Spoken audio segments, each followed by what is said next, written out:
Hello, I'm J. Jermaine Bey, Chief Kazi, which means Judge for Lodium, Moorish, Pradium, Auntie, Colorado. The acronym is AMPAC. We are a state provincial government under the Moroccan Empire. All right, so today,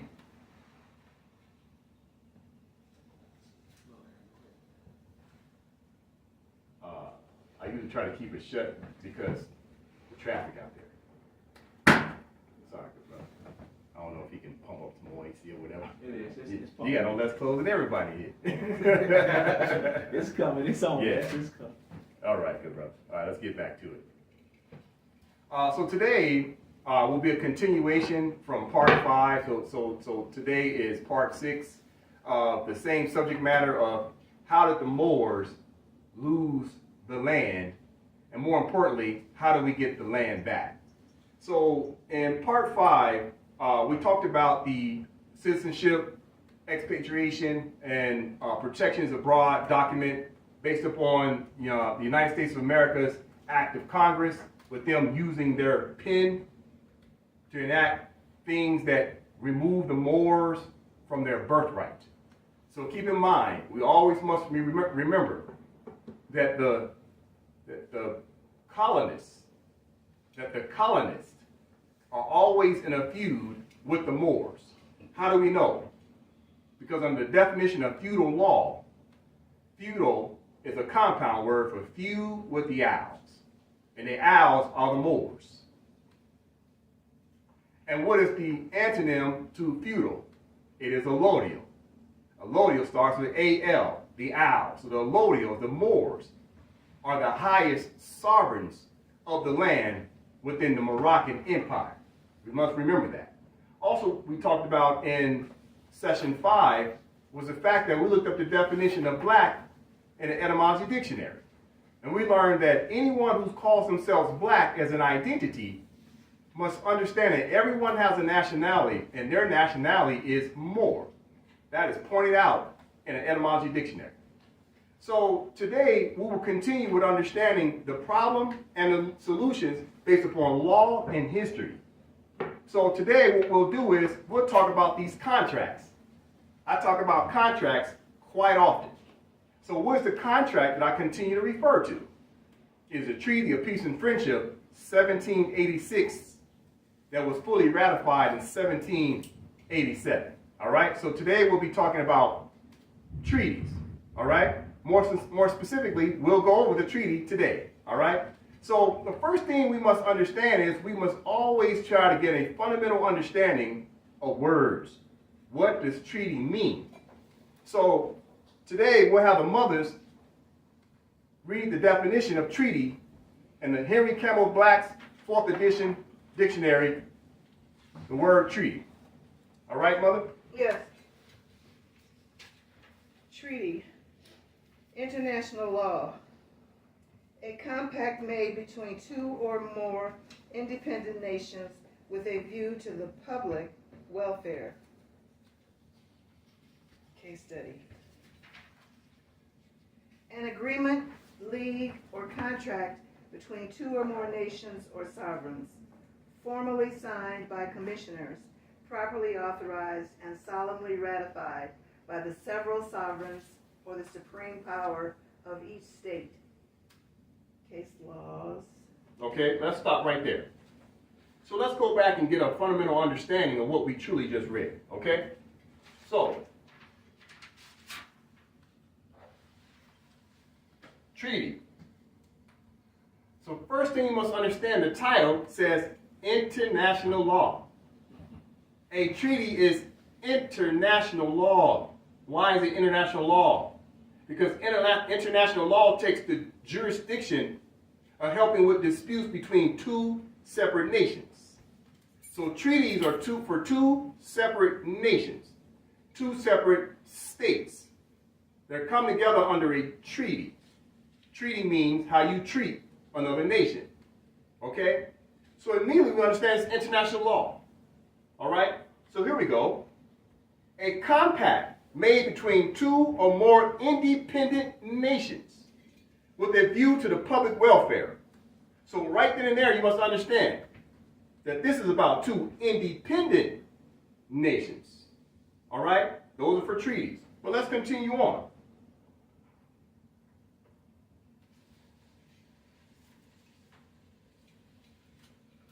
An agreement, league, or contract between two or more nations or sovereigns, formally signed by commissioners, properly authorized, and solemnly ratified by the several sovereigns or the supreme power of each state.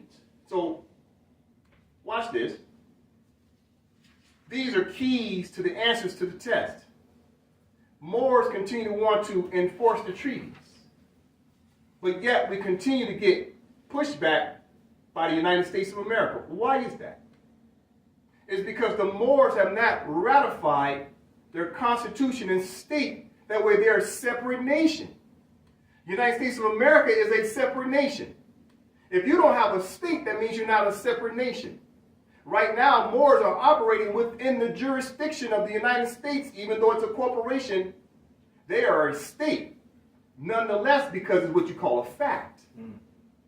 The truth is, they do not have a nation because now they're a corporation. That's the truth. But the fact of the matter is, they are a nation. Fact. You must understand the difference between a fact and the truth.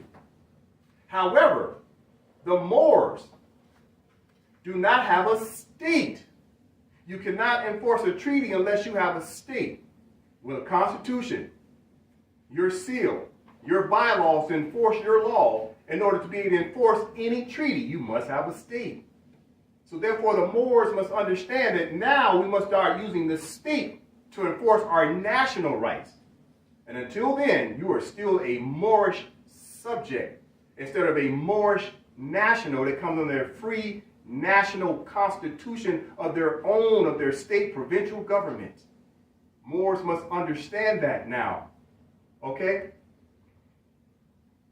Most importantly, it says, the commissioners properly authorize. What does properly authorized mean? You must understand, in the Vienna Convention of 1969, when you read the preamble and Articles 1 and 2, just off the top, it talks about you being the authorized representatives of what? A state. So the Moors have not been following the instructions. The Moors must now ratify a state through its constitution. That must be known. Let's continue.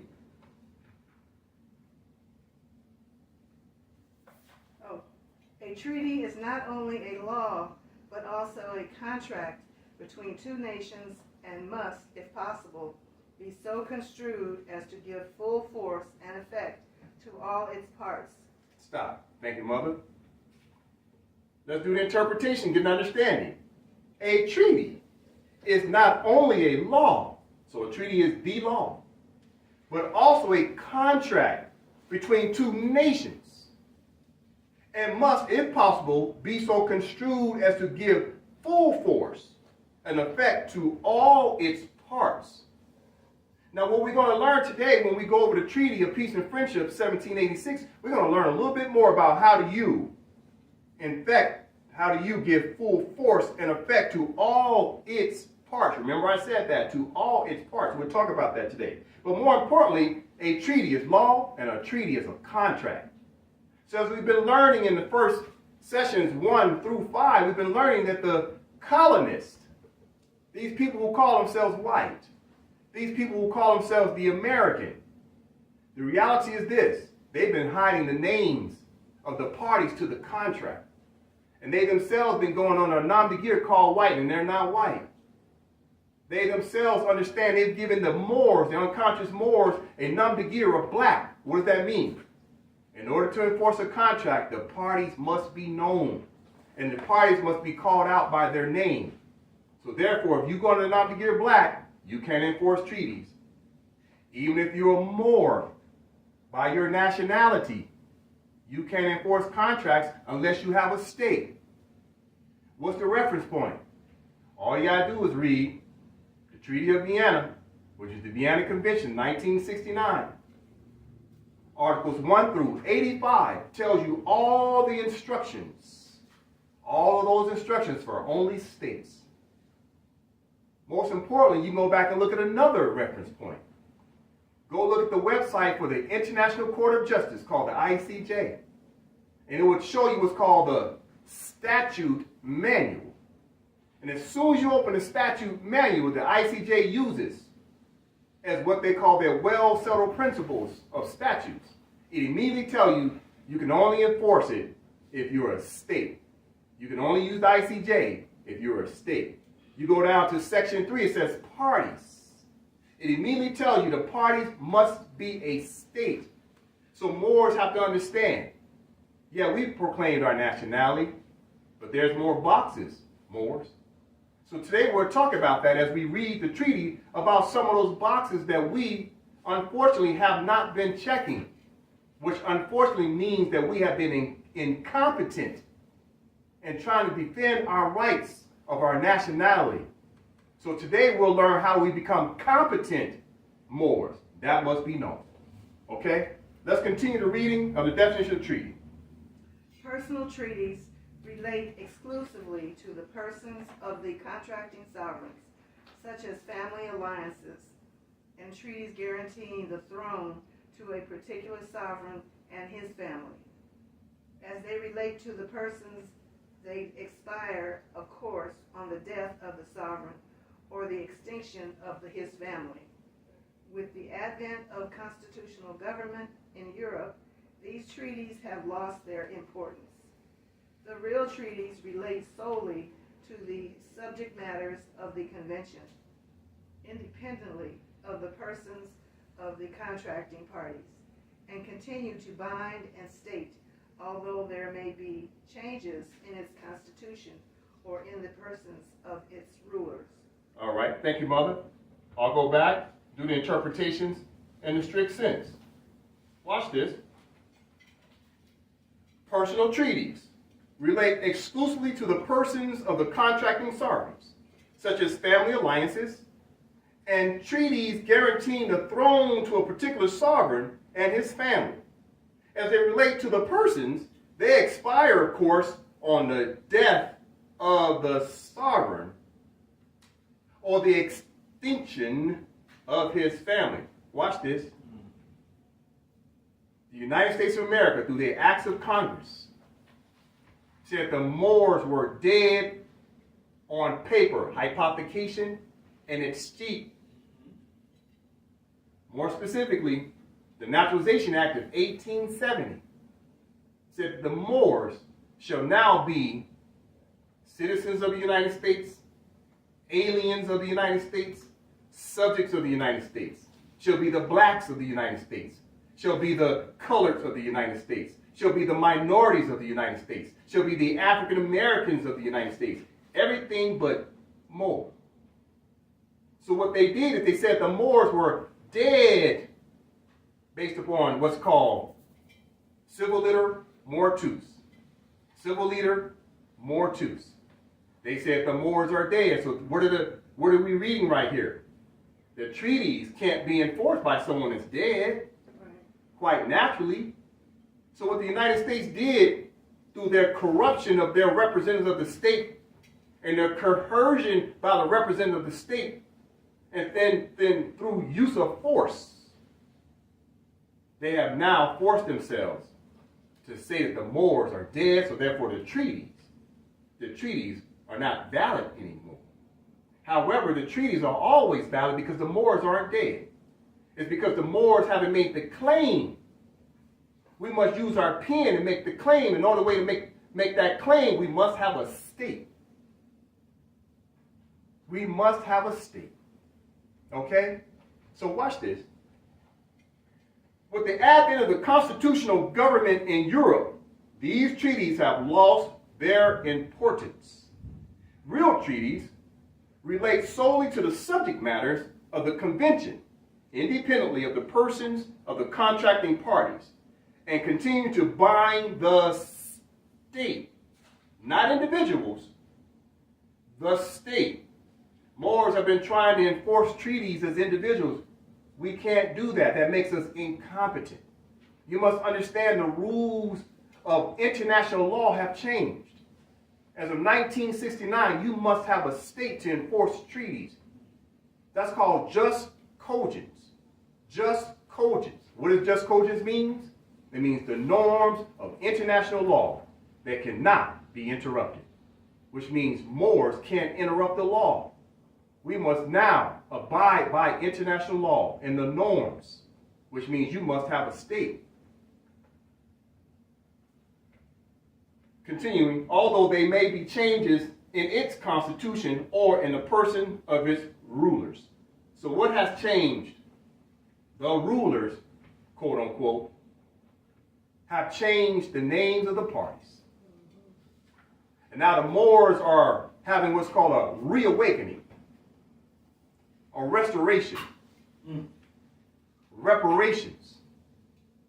What's happening now? Now we're telling the world, we're Moors. We have proclaimed our nationality and we want our rights. But Moors haven't read the instructions. And we must do that. We have to become competent in understanding international law. That's what a treaty is. A treaty is international law. We have to study international law now. Okay. Got a question, Mother? Yes. When it says real treaties relate solely to the subject matters of the convention, they're talking about the Vienna Convention. Ah. Is that correct? That is correct. Okay. So your conventions are your contemporary treaties.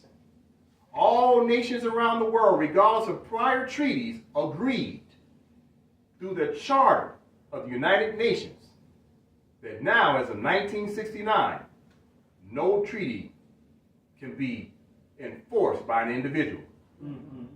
It must be enforced through the representatives, the authorized representatives through the state, called your consul, your ministers, as well as your ambassadors. Those are the only authorized people that can help to represent you. So it's like the ground rules for all treaties. Correct. However, your elected officials can appoint whomever they want to be a liaison and representing the free nationals of their state. So as long as Moors keep operating as Moorish subjects, because Moorish subject means you don't have a state to represent you. As soon as Moors understand they need to go from a Moorish subject status into a Moorish national status based upon their free elections of their ratified government that has a constitution, a seal and a flag, matriarchal council, then they can start moving forward, putting together their three branches of government and govern the affairs of their own nationals. So you hear Moors always say, enforce the Constitution, enforce the Constitution, enforce the Constitution. Well, wait a minute. According to the Vienna Convention, you must have your own state. So if you got your own state, that means you must have your own constitution to enforce. Your constitution is a domestic political document that's a birth record of your nation, your latitude, longitude that comes together. But when you have agreements with other nations, that's the treaty and that's international law. So first you must recognize yourself with your constitution. Then you can enforce international law. All right. So what I would like to do is, now that we have a fundamental understanding of the word treaty, now let's go read a treaty. The Treaty of Peace and Friendship, 1786. Now, why do I say 1786? Because that is the year that Sidi Muhammad, which is better known as Abdullah ibn Muhammad III, he is the emperor who authorized the treaty to be fully executed in the Moroccan courts in 1786. That must be known. So the sovereign signed it first, okay? And then that treaty came over to the United States of America through their Congress. They fully ratified that treaty into their domestic law, all right? So when you hear Moore say the Treaty of Peace and Friendship of 1787, it's really 1786 because that's when our government signed it. All right? So, let's get over to the treaty. Treaty of Peace and Friendship. It says 1787 on my document, but that's how most people put together the treaty. But the reality is it's 1786. All right, that must be known. All right, so what you're seeing here is after the treaty has been fully ratified by the United States of America and its citizens, its authorized representatives who have their own state and constitution. What you must understand before we read this, you must understand as Moors, the United States has been checking the boxes. The United States of America has been checking the boxes. What do I mean when I say that? The United States of America will tell you, watch this, they proclaim their nationality. What are they claiming their nationality is? United States of America. Look at any passport, it says United States of America. What's the next box they check? They have a constitution. Not only do they have a constitution, they've had two constitutions. We all must always remember that prior to 1786, they had a constitution called the Articles of the Confederation, under what they call the Continental Congress. All right? In which they established that in 1781. Then they dissolved it in 1789. So then they ratified their second constitution in 1789. All right? So you must understand, not only has the United States, do they have a constitution, the United States of America has actually ratified two and dissolved one of them. So they checked the box. What else do they have? They have a seal, which is the Moorish bald eagle, because the eagle comes from Morocco. What else does the United States of America have? They have a flag. They perform elections, inaugurations. They have birth certificates. They have oath and allegiance. Anybody takes the oath to take an office, etc., etc., etc., which means they created a state. That's why they call themselves the United States. Okay. The next question is, can the Moors say that they've checked these boxes? It's an overwhelming probability that the answer is no. However, AMPAC has checked these boxes. We have what you call full powers at this time. We are poised to join the ranks of all nations around the world, according to the United Nations. We'll talk about that later on, but we're poised. So therefore, as we start to read the Treaty of Peace and Friendship, I'm going to point out things that relate to this list that most Moors don't have in terms of them creating their state. All right? Let's get started with the reading of the Treaty of Peace and Friendship, 1786, that was fully ratified in 1787 between Morocco and the United States of America. You notice the title says the United States? That's what you call a misnomer. So therefore, anytime you see documents like this, you must catch it and realize that is a misnomer. I have it up here as an example, that the United States will pull little misnomer games and put United States on documents. Immediately you think those are the two parties, and it is not. It's Morocco and the United States of America. But I put that here just so you can see how they'll put a misnomer in. All right? That must be known. So later on, you're going to read in the document who the true parties are. I'm just giving you an example. Watch this. Mother, if you can go ahead and read the document, that would be great. All right.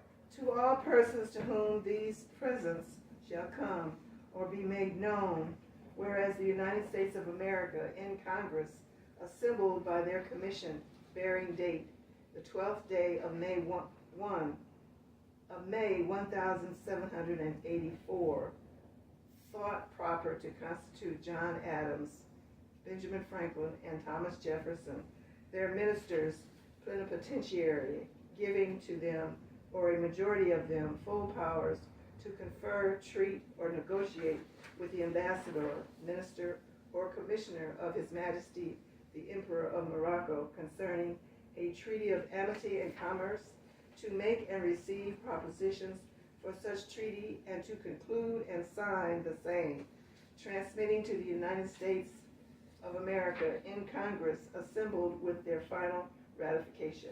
Stop. What did we just learn? Watch this.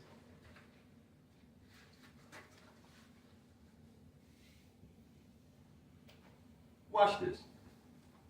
To all persons to whom these presents shall come or be made known, whereas the United States of America, party to the contract, in Congress, assembled by their commission bearing the date of the 12th day of May, 1784, thought proper to constitute John Adams, Benjamin Franklin, and Thomas Jefferson their ministers plenipotentiary, giving to them, or a majority of them, full powers to confer, treat, and negotiate with the ambassador, the minister or commissioner of His Majesty, the Emperor of Morocco, concerning a treaty of amity and commerce, to make and receive propositions for such treaty, and to conclude and sign the same. Watch this. What did we just learn in the first paragraph? Moore's been skipping over this. We learned the United States is putting on the record, United States of America proper, that they formed their government. They're letting Sidi Muhammad know we checked the boxes, that we are authorized representatives to come and talk to you, and that these authorized representatives of the United States of America can now go and talk to authorized representatives of Moroccan government. Watch this. Moore's been trying to talk to the United States of America about we got our nationality and we deserve our rights. Then where's your government to represent you? Where's your state to represent you? The Moors have to read international law. Right there, first paragraph, Moore's been skipping at. They're talking diplomatic relations right now. Continue, Mother. And by one other commission-bearing date, the 11th day of March, 1785, did further empower the said ministers plenipotentiary, or a majority of them, by writing under the hands and seals, to appoint such agent in the said business as they might think proper, with authority under the directions and instruction of the said ministers to commerce, and prosecute the said negotiations and conferences for the said treaty, provided that the said treaty should be signed by ministers. And whereas we, the said John Adams and Thomas Jefferson, two of the said ministers plenipotentiary, the said Benjamin Franklin being absent, by writing upon the hand and seal of the said John Adams at London, October 5th, 1785, and of the said Thomas Jefferson at Paris, October the 11th of the same year, did appoint Thomas Barclay, agent in the business aforesaid, giving him the powers therein, which by the said second commission we were authorized to go give.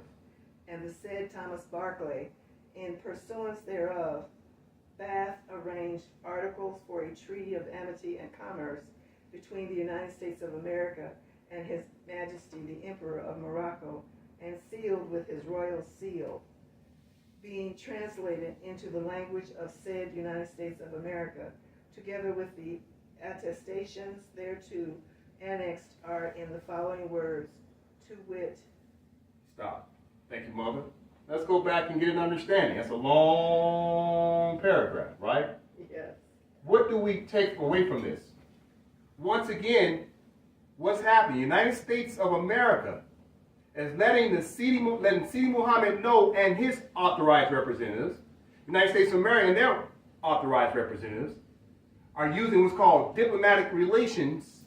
The United States of America say they appointed someone, a liaison, Thomas Barclay, to go over and discuss matters and affairs on behalf of the United States in their 13 colonies. What have the Moors been doing in terms of sending their authorized representative to go talk to the United States? They haven't been doing that. So therefore, the Moors have been acting in what's called an incompetent manner. And that's not to be taken as a negative. That's not to be taken as a challenge. What we're talking about is simply just sticking to the strict sense of understanding international law. Just cogence, which is the norms of international law that cannot be interrupted. Moors must create a state so they can send their authorized representatives to deal with the affairs of Moorish nationals and not Moorish subjects. Let's continue. To wit, in the name of Almighty God, this is a treaty of peace and friendship established between us and the United States of America, which is confirmed and which we have ordered to be written in the book and sealed with our royal seal at our court of Morocco in the 25th day of the blessed month of Shaban in the year 1200. Trusting in God, it will remain permanent. Stop. Thank you, Mother. Watch this. Seals are being used. Who can use a seal? Only a fully ratified state and their representatives. Moors have been putting seals on documents, but those seals, did those seals come from a ratified state? There's a high probability the answer is no. So therefore, when the United States looks at our documents, the response they give us is either no response, or they'll come back and say everything you sent was patently frivolous. What are they saying when they say that?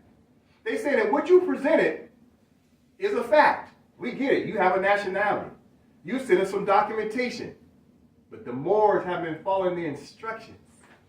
If you didn't send it with your state representatives, along with your constitution, your seal, and your provincial flag, then you haven't been reading the instructions. So therefore, we give them permission to move forward because they still look at us as if we're Moorish subjects instead of Moorish nationals who have their own state. That must be known. So from now on, Moors have to stop being individuals and work through their body politic, their population, and enforce their rights as nationals through their constitution and state. And put their seal on their documents that represents their nationals and not their self-appointed individuals. Let's continue. Article 1. We declare that both parties have agreed that this treaty, consisting of 25 articles, shall be inserted in this book and delivered to the Honorable Thomas Barclay, the agent of the United States now at our court. With those approbation, it has been made and who is duly authorized on their part to treat with us concerning all the matters contained therein. Stop. Thank you, Mother. Watch this. Moors have been zipping right past Article 1. They did not interpret Article 1 that gives you specific instructions. Watch this. We declare that both parties, who are the parties? You must have a state in order to be a party, have agreed that this treaty consisting of 25 articles shall be inserted in this book and delivered to the Honorable Thomas Barclay, the agent of the United States. An agent must be an appointed person by its authorized officials. Now at our court, Morocco's court, with whose approbation it has been made and who is duly authorized. Moors haven't been duly authorized because we don't have a state. Let's continue. Article 2. What? Hold up. Let's continue. To treat with us concerning all the matters contained therein. What does that mean? Article 1 sets the stage for all 25 articles. But yet, if you didn't check the box just on Article 1, you can't enforce the 25 articles. Moors continue to talk about, I'm enforcing Article 20, Article 21, Article 22. You didn't finish with Article 1. We have all made these mistakes in our presentments to the several state corporations, as well as to the United States. We've been sending averments of jurisdiction, quo warranto. We've been sending all types of consular notification and access. We've been sending habeas corpus. And guess what? It's all been what you call patently frivolous because we didn't have a state that supported those documents.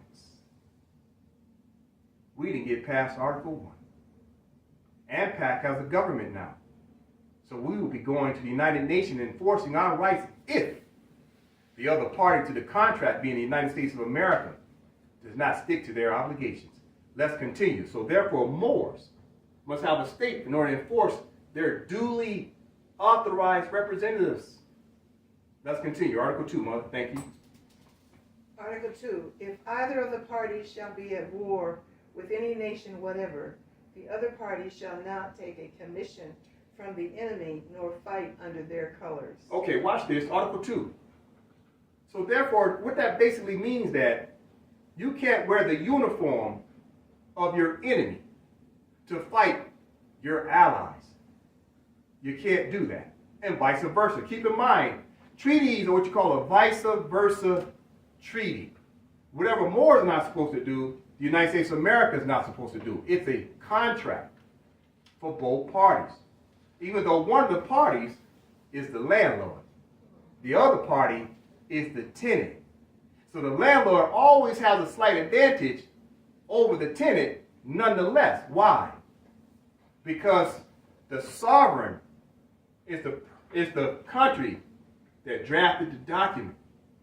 It always goes back to the original country of the sovereigns who scribed that treaty.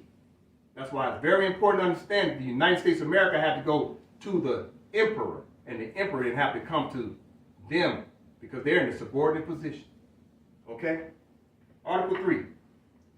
If either of the parties shall be at war with any nation whatever, and take a prize belonging to that nation, and there shall be found on board subjects or effects belonging to either of the parties, the subject shall be set at liberty, and the effect returned to the owners.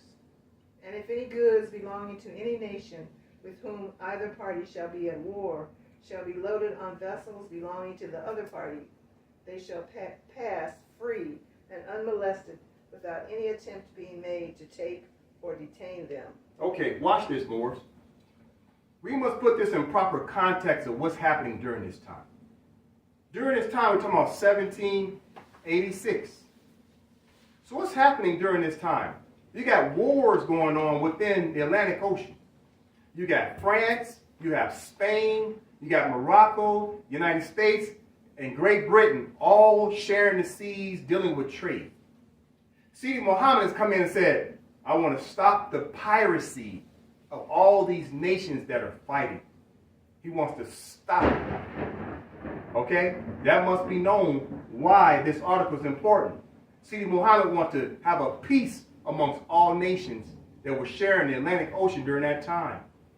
Okay? That must be understood. But at the same time, you must understand that this treaty now is what you call an Admiralty and Maritime Law contract. What does that mean? That means that this contract, as it relates to vessels, because back then they were talking about vessels, ships, vessels. Now, Admiralty and Maritime Law around the world means that the whole world is a sea. So all the people who walk around are really vessels. You are a vessel according to Admiralty and Maritime Law. We're talking Noah's Ark. So therefore, you are a vessel. That's why you have blood vessels. So you are an actual vessel yourself. Okay? So as you're reading this treaty, you must understand, you got to look at this on two levels. They're talking about ships, and they're talking about you as well on the Admiralty and Maritime Law under your blood vessel. So when they say vessel, think you as a human being, as well as a ship in the sea. They're talking about both. All right? Now we're going to go on to Article 4. A signal or pass shall be given to all vessels belonging to both parties, by which they are to be known when they meet at sea. And if the commander of a ship of war of either party shall have other ships under his convoy, the declaration of the commander shall alone be sufficient to exempt any of them from examination. Okay, watch this. A signal or pass shall be given to all vessels belonging to both parties. So who are the vessels? I just told you earlier. You are a vessel, as well as your, what you call a car, that's also a vessel. So a vehicle is a vessel. A vessel is just what you call conveyance, mode of conveyance.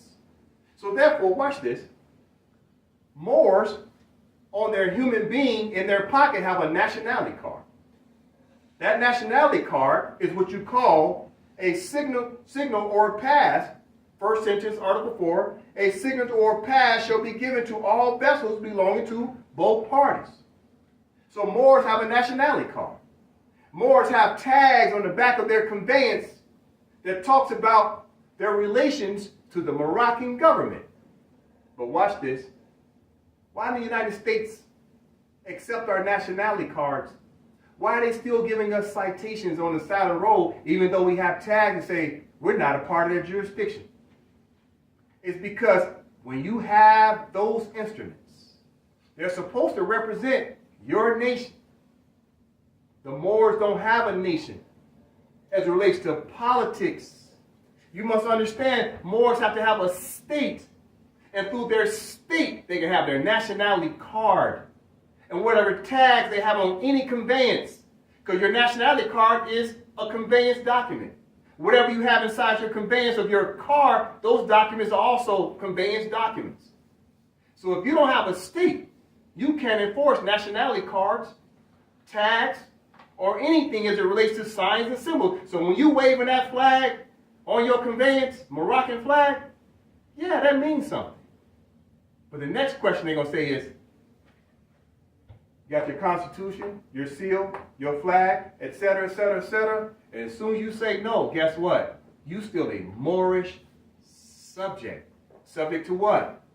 The rules, regulations, codes, and statutes of the United States of America, because the Moors haven't been following the instructions. But now we must start following instructions. What are the instructions? You must be a state to enforce that nationality card and those tags on your conveyance that creates the property of your nation. So the United States and the several states are saying that conveyance that you're still driving around in or traveling around in saying you're a Moor, don't matter if you don't have the proper documentation. That's international law.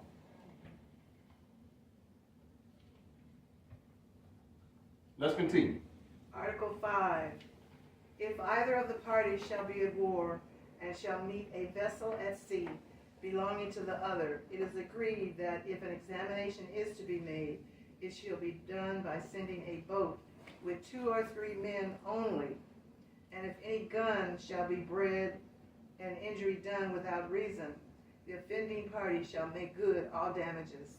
All right, thank you, Mother. So Article 5, interpretation. Listen.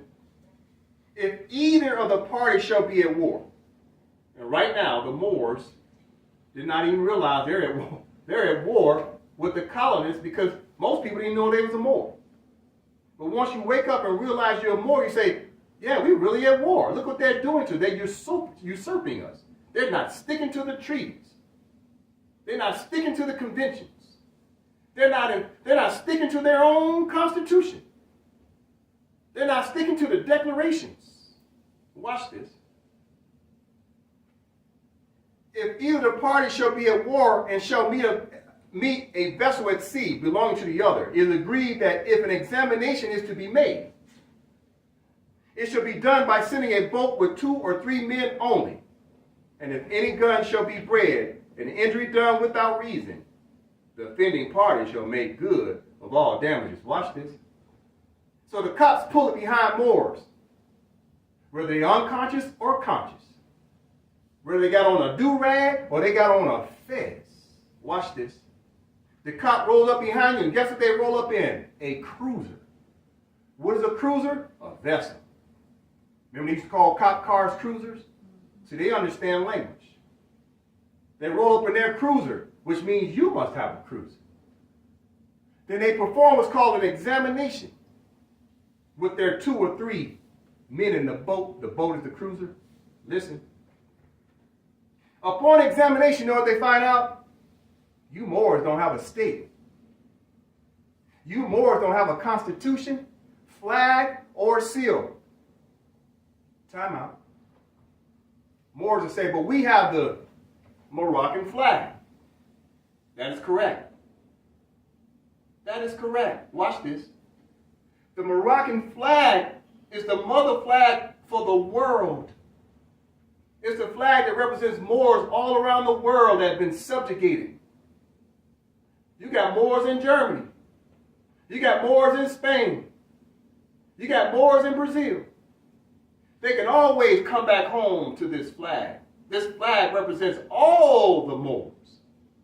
However, according to the Vienna Convention of 1969, you must have a state. I'm talking international law. This is a worldwide flag. Where's your provincial flag?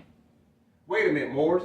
Where's your Constitution seal, etc., representing under examination that you're a fully ratified state? So therefore, the cops are performing an examination. Even though they don't realize it, what they're saying for the record is Moors are incompetent. Because they already know Negro, blacks, and colors are incompetent, but they're testing the Moors too. Moors must understand we have to stick to international law. It's called just cogence. Look it up. It's Article 53 of the Vienna Convention of 1969. Article 53. Okay, Mother. If you can read, please. Article 6. If any Moor shall bring citizens of the United States or their effects to his majesty, the citizens shall immediately be set at liberty and the effects restored. And in like manner, if any Moor, not a subject of the dominions, shall make prize of any of the citizens of America or their effects, and bring them into any of the ports of his majesty, they shall be immediately released, and they will be considered as under his majesty's protection. Watch this. Thank you, Mother. Article 6. Immediately what you must recognize is that not only Moors come under the protection of the Sultan, so do the citizens of the United States of America, because we're in a treaty of peace and friendship. That must be understood. But more importantly, anytime, immediately, watch this, if any Moor shall bring citizens of the United States or their effects to his majesty, the citizen shall be immediately be set at liberty and effects restored. Remember what I told you, this treaty is vice versa. If the United States of America has detained or arrested a Moor, they must be released immediately. Released to who? Into the hands of their nation, into the hands of their state representatives. If the Moors have their state, and the United States of America citizen does something wrong, we're obligated to now, on the Consular Notification Access, notify the United States of America, hey, one of your citizens breaking the law. Here are the charges we wrote up. You deal with them. It's a vice versa contract.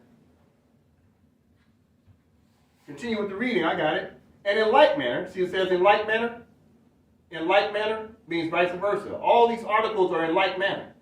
If any Moor, not a subject of the dominion, shall make prize of any of the citizens of America or their effects and bring them into any of the ports of his majesty, they shall be immediately released, as they will be considered as under his majesty's protections. All right?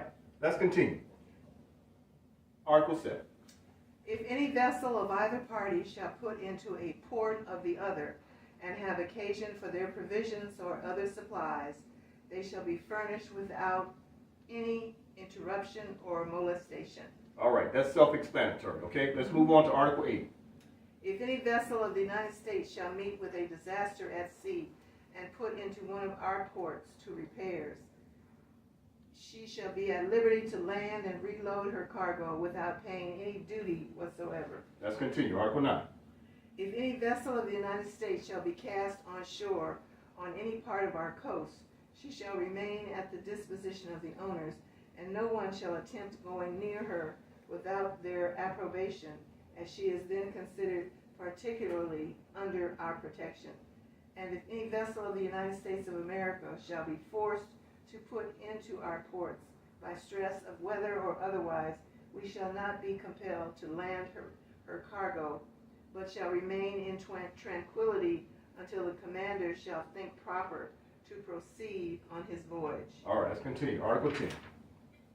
If any vessel of either of the parties shall have an engagement with a vessel belonging to any of the Christian powers within gunshot of the forts of the other, the vessel so engaged shall be defended and protected as much as possible until she is in safety. And if any American vessel shall be cast on shore on the coast of Wadnoon or any coast thereabout, the people to her shall be protected and assisted until, by the help of God, they shall be sent to their country. All right. Article 11. If we shall be at war with any Christian power, and any of our vessels sail from the ports of the United States of America, no vessel belonging to the enemy shall follow until 24 hours after the departure of our vessels, and the same regulation shall be observed towards the American vessels sailing from our ports to the enemy's Moors or Christians.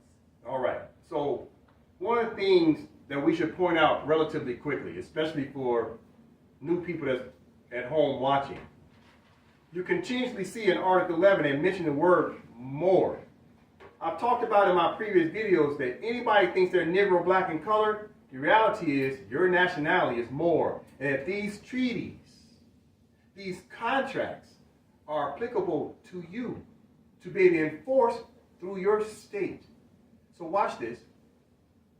People that call themselves Negro, black, or colored, especially the Black Lives Matter, they must understand if they really want justice, they really want peace, then they must understand the treaty of peace and friendship.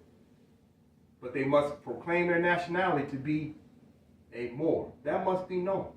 All right? Let's continue. Article 12.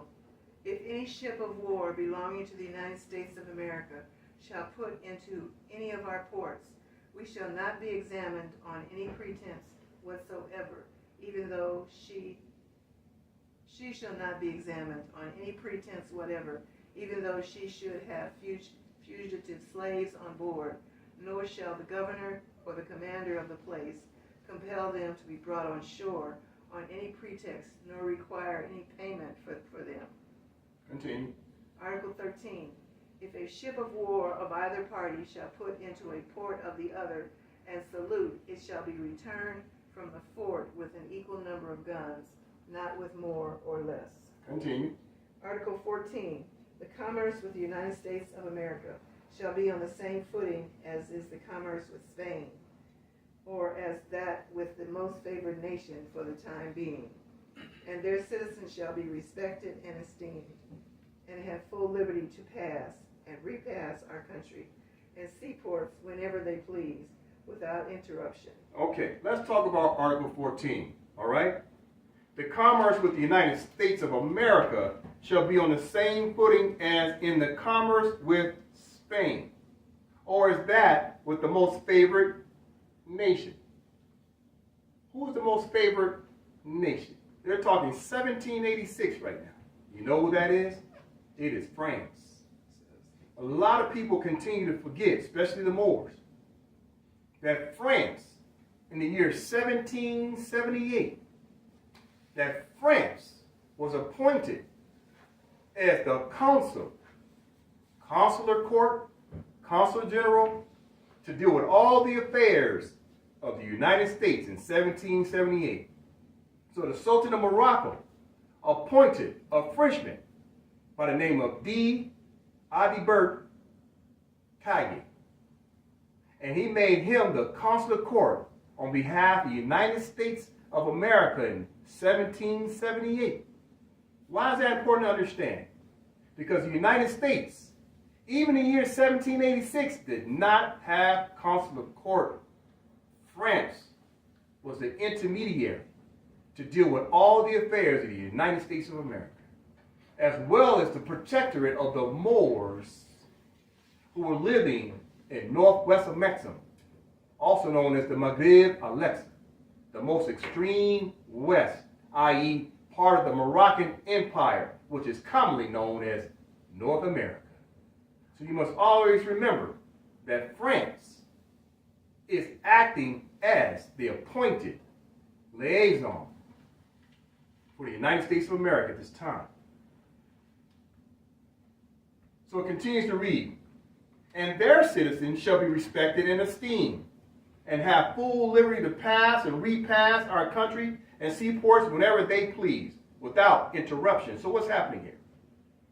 Spain, France, the United States had every right to come into the seaports of Morocco's empire. But guess who did not? Great Britain. You must understand, during this time, the United States is fighting for their independence from Great Britain. France came to the United States and said, listen, let's sign a treaty. We'll help you with this war to beat the British, because we don't like the British either. So they signed a treaty in 1778. Listen. So in 1778, the United States of America and France signed a treaty, which is the same year the Sultan of Morocco appointed France to be the protector of the United States. You must understand, that's not a coincidence that France signed a treaty with the United States in 1778. All right? That must be known. To put things in proper context as we're reading Article 14. That's where they're mentioning Spain. But France was also a part of that, but the Sultan already had a relationship with France. He was establishing one with Spain.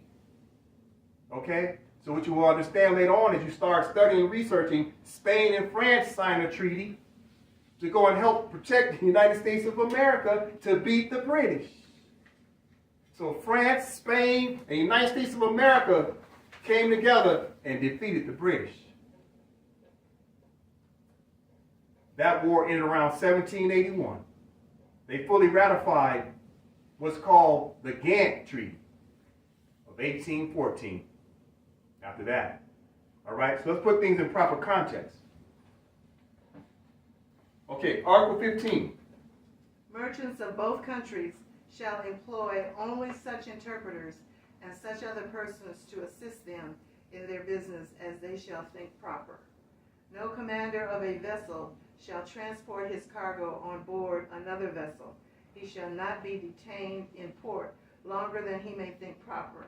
And all persons employed in loading or unloading goods or in any labor whatever shall be paid at the customary rates, not more and not less. Let's continue. Article 16. In case of a war between the parties, the prisoners are not to be made slaves, but to be exchanged one for another, captain for captain, officer for officer, and one private man for another. And if there shall prove a deficiency on either side, it shall be made up by the payment of 100 Mexican dollars for each person wanting. And it is agreed that all prisoners shall be exchanged in 12 months from the time of their being taken, and that this exchange may be effected by a merchant or any other person authorized by either of the parties. Okay, watch this. This is going to take some real understanding for all Moors to really understand what's going on. Let me give you my interpretations in a strict sense. In case of a war between the parties, right now the parties are at war. The prisoners are not to be made slaves. The United States of America has made all Moors slaves. Slaves to what? Being black. They're slaves in their mind because they think they have no rights. They're in prisons, and they're in prison in their mind too because they think that they have no rights. Watch this. But to be exchanged one for another, captain for captain, officer for officer, and one private man for another. And if there shall prove a deficiency on either side, it shall be made up by the payment of 100 Mexican dollars. Stop. Why is the Sultan talking about Mexican dollars? Sultan had plenty of gold. Moors had plenty of gold. Guess who didn't have any gold? United States of America. Why? Because they no longer want to be British. So now they want the independence. You better come up with your own money. And at that time, they had no gold and silver. Keep in mind, George Washington, when he wrote his letter in 1789, he said, there's really no gold and silver on the East Coast. So Sidi Muhammad is telling the United States of America they use Mexican coin as a substitute for the fact that they lacked any money. Now watch this. And it is agreed that all prisoners shall be exchanged in 12 months from the time of their being taken, and that this exchange may be effected by a merchant or any other person authorized of or by either of the parties. Listen, Moors. If you're not authorized, you can't help no one that's been in prison. Watch this. Why are Moors still in prison that claim their nationality and they still being detained, arrested, and adjudicated? It's because Moors haven't been following the instructions. We have to get back to international law and understand we need a state. We have to check the boxes as Moors. We must follow what's called just cogence, Article 53 of the Treaty of Vienna, because the Vienna Convention Treaty is a treaty in itself. And you cannot interrupt the norms of international law. Now watch this. Why is the United States really fighting the Moors right now? Well, number one, they know that we're coming for the estate. They don't want to give up the estate.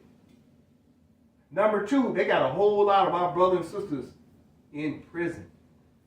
And they know they have to release them immediately.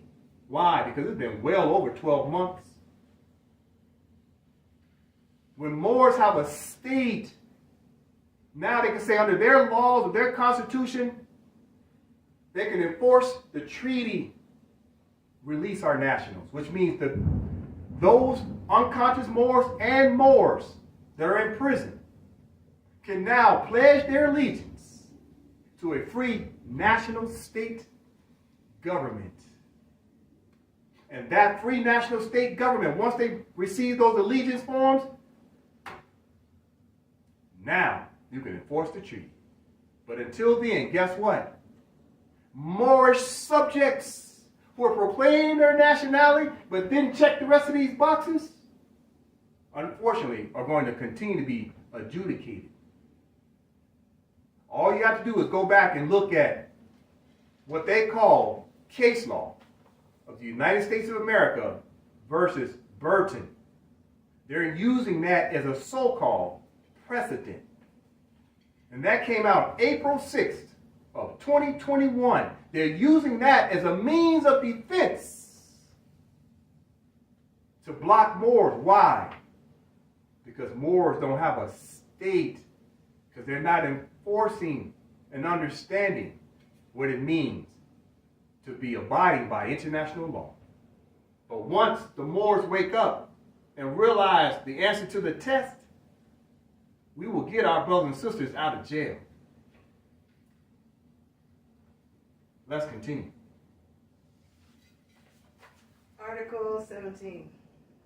Merchants shall not be compelled to buy or sell any kind of goods, but such as they shall think proper, and may buy and sell all sorts of merchandise, but such as are prohibited to the other Christian nations. Continue. Article 18.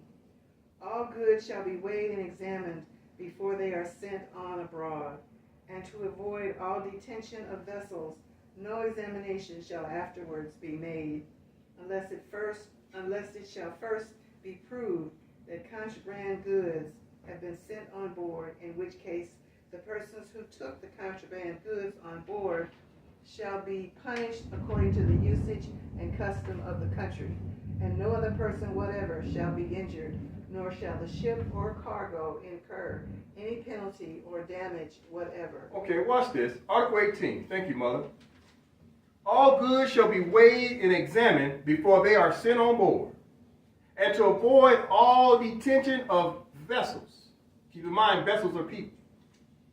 No examination shall afterwards be made unless it shall be proved that contraband goods have been sent on board, in which case the persons who took the contraband goods on board shall be punished. What are they really saying here? The United States of America takes advantage of that.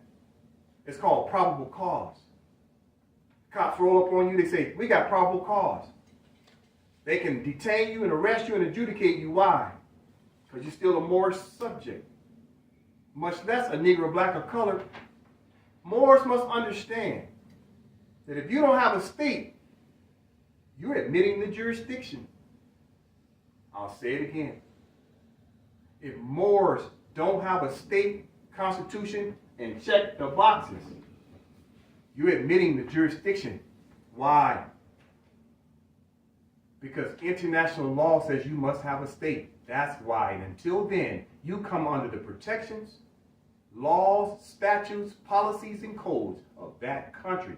That's why I'm pointing this out. Watch this. Continue the reading. The person who took the contraband goods on board shall be punished according to the usage and customs of the country.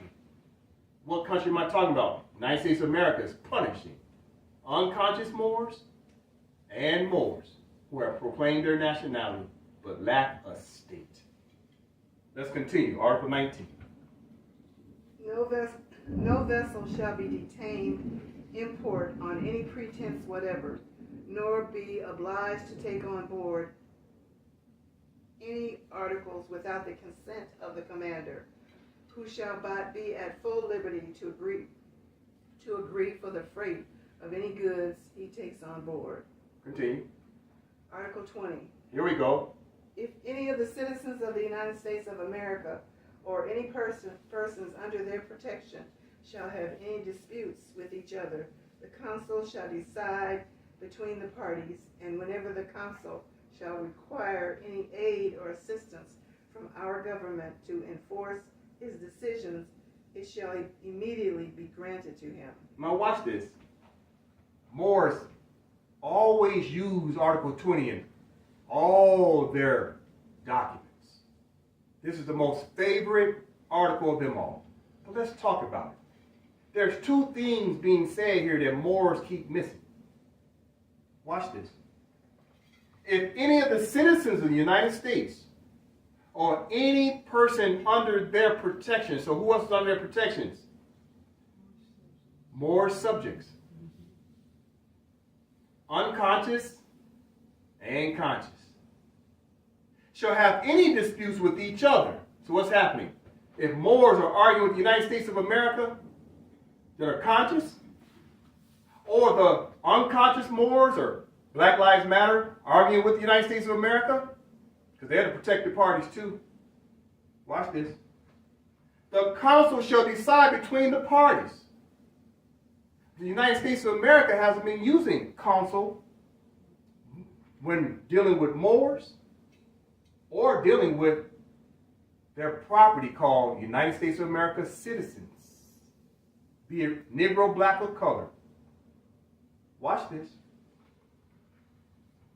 And whenever the council shall require any aid or assistance from our government to enforce his decisions, it shall be immediately granted to him. Wait a minute. Doesn't it sound like the Sultan's talking in third party? Who's the third party? Talking about the consul. Who's the consul? France. You got to know the history, Moors. You got to go back to 1778 to understand that France, by the decree of the Moroccan Empire, the Sultan, made France the consular on behalf of the United States. So therefore, if Moors, listen, if Moors are having a dispute with the United States of America over here in northwest of Mexico, commonly known as the United States of America, which is a corporation claiming an extraterritorial jurisdiction that's false, then you must understand during that time of 1786, France would come in as the consular court and provide protections for all Moors as well as the United States. The United States of America did not have consular court at the time. So watch this. So therefore, in Article 20, you must understand that last segment of the sentence where it said, it shall be immediately granted to him. He's saying that when France can't get the United States of America and the Moor to come to an agreement, then France can bring it over to the Sultan, and by the Sultan's own power, he can make a decision. Basically called a de novo. A de novo means that the Sultan takes it on as the highest court, and he makes a decision. All right? So Moors must understand under Article 20, we've been misinterpreting it because we really haven't been studying the history. we must understand that during this time, France was the protector. And guess what? In the 21st century, France still has limited protectorate status. We'll talk about that another day. Let's continue to Article 21. Oh, sorry. If any citizen of the United States shall kill or wound a Moor, or on the contrary, if a Moor shall kill or wound a citizen of the United States, the law of the country shall take place, and equal justice shall be rendered, the consul assisting at the trial, and if any delinquent shall make his escape, the consul shall not be answerable for him in any manner whatever. Thank you, Mother. Watch this. This is starting to make sense now about France. Watch this. If any citizen of the United States should kill or wound a Moor, or on the contrary, if a Moor shall kill or wound a citizen of the United States of America, the law of the country shall take place, and equal justice shall be rendered. The consul assisting at the trial. Who's the consul? France. And if any delinquent shall make his escape, if the United States run off, citizen, if a Moor run off, national, the consul shall not be answerable for him in any manner whatsoever. Why? Because France is not responsible for each of the parties. France is a liaison, an intermediary, but not responsible if another party runs off. But France is there to assist, to advocate as the consul holding court. That must be understood based upon that time frame. So now, Moors have to create their own state. That way they have their own consular court. That way they can enforce their own nationals' rights according to the treaty. Take our affairs into our own hands because we have the Constitution for our state provincial government that's under the Moroccan Empire. So it is the mother flag. Mother flag. And the state provincial flag working in harmony. You must understand, all around the world, all the states have a flag. But this is the mother flag. This is the mother flag of all states. That's the truth. Why? Because the entire world is the Moorish Empire. Because Moors populated the earth. That is the truth. Let's continue. Article 22. If an American citizen shall die in our country, and no will shall appear, the consul shall take possession of his effects, and if there shall be no consul, the effects shall be deposited in the hands of some person worthy of trust, until the party shall appear, who has right to demand them. But if the heir to the person deceased is present, the property shall be delivered to him without interruptions. And if a will shall appear, the property shall descend agreeable to that will as soon as the consul shall declare the validity thereof. Watch this. Moors love Article 22. But our concepts have been flawed. Watch this. If an American citizen shall die in our country, and no will shall appear, the consul shall take possession of his effects. So who's the consul? France at this time. And if there shall be no consul, the effects shall be deposited in the hands of some person worthy of trust. What does that mean? If France hasn't come in to deal with this immediately, in the interim, those possessions go to someone else in the interim. Watch this. And if there shall be no consul, the effects shall be deposited in the hands of some person worthy of trust, until the party shall appear, who has the right to demand them. Moors are making demands, but do we have the right? There's an overwhelming probability that the answer is No. Why is it no? Because Moors aren't checking the boxes. You check these boxes, now you have the right. It's just cogence under international law. When we looked up treaty, the first thing you saw was international law. That tells you immediately the instructions to the test to make a demand to think you got rights. You have to follow international law. That's the truth. Watch this. But, continue with but if the heir to the person deceased be present, the property shall be delivered to him without interruptions. How can the property be delivered back to the Moors without interruption? How? Because you have a stake. And you check the boxes. Then it'll be returned to you without interruption.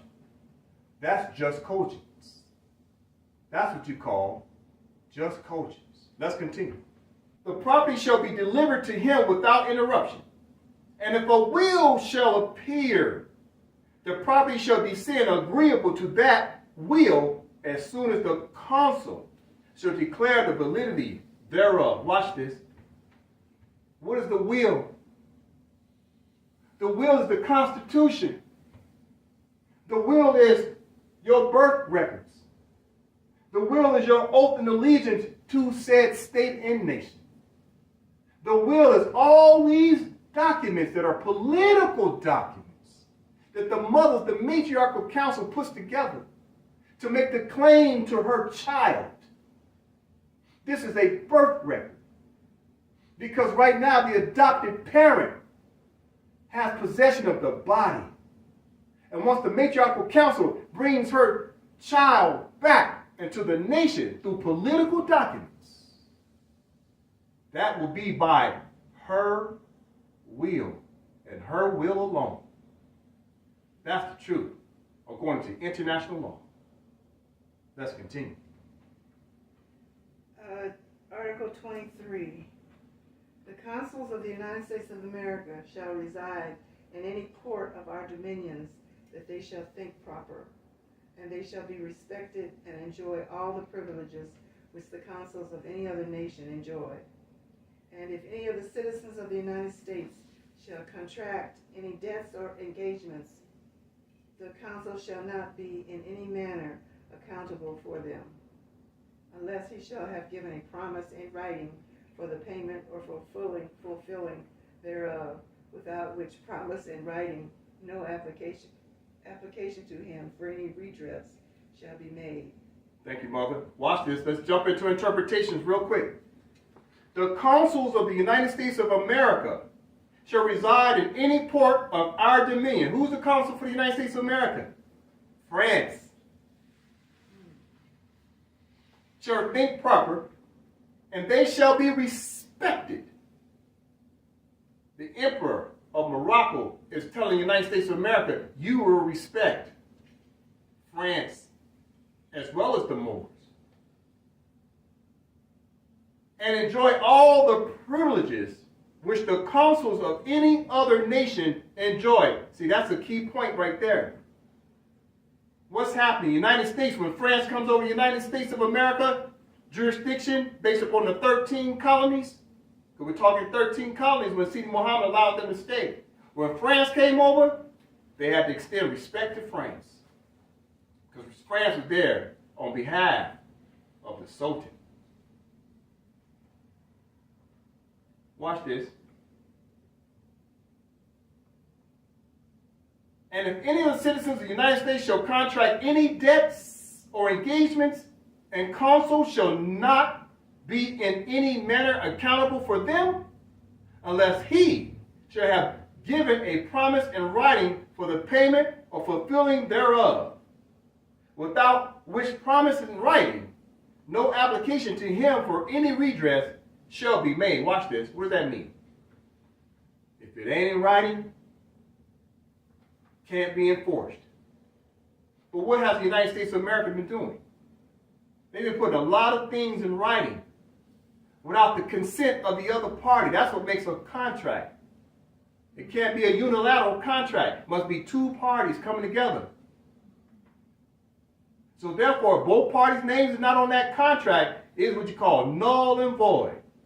And more than likely is what you call void ab initio. Void ab initio. Void from the beginning because it's an ex parte contract. Moors never agreed to be citizens of the United States. We've been subjugated and usurped through the corruption of representatives of the state of the United States of America, through coercion of the representatives of the state of the United States of America, and through their use of force, the United States of America has conquered us.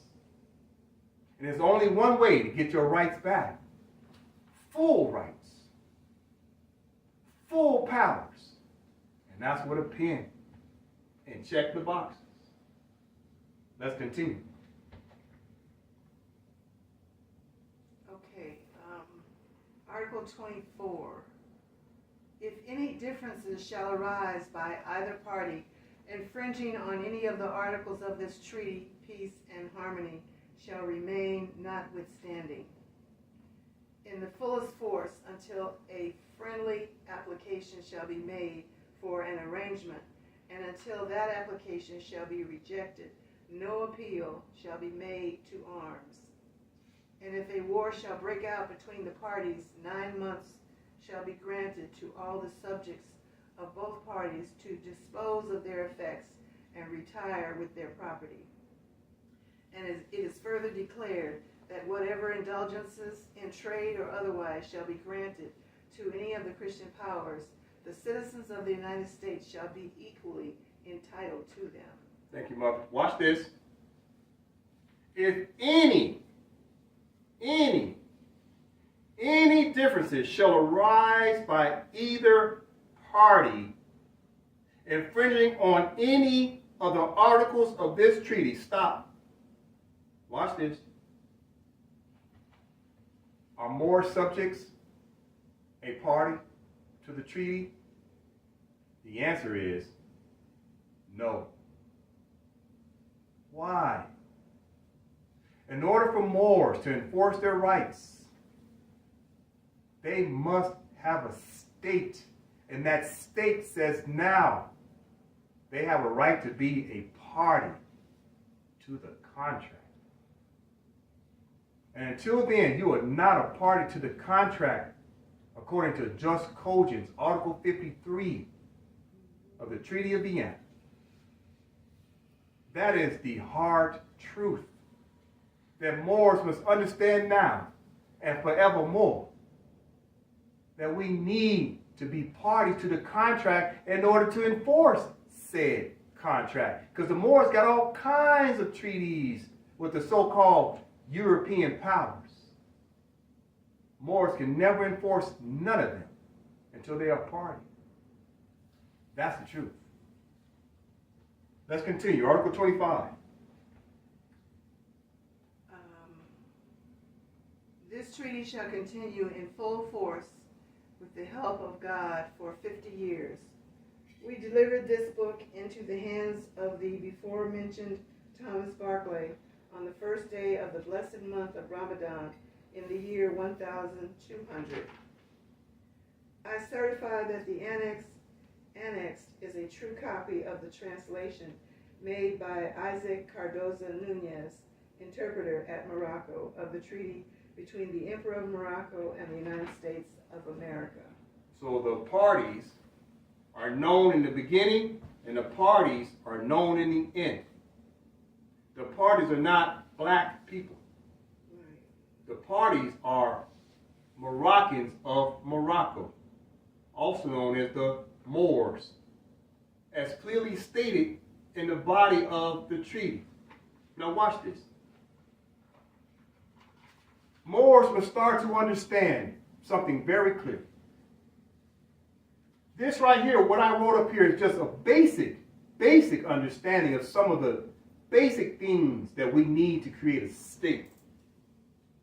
But what I just put up here comes under one word, and that word is called post-millennium. Post-millennium. Post-millennium means you have every right to make your claim under your sovereign rights as a people, as a nation, to remove the conqueror out of your land and your affairs. But on the post-millennium, according to the Vienna Convention, you must have a state in order to be able to claim the rights of your nation. That way you're no longer Moorish subjects. You're now Moorish nationals under your own free nation of your state. That's the truth. Those are the instructions for Moors to get their rights back.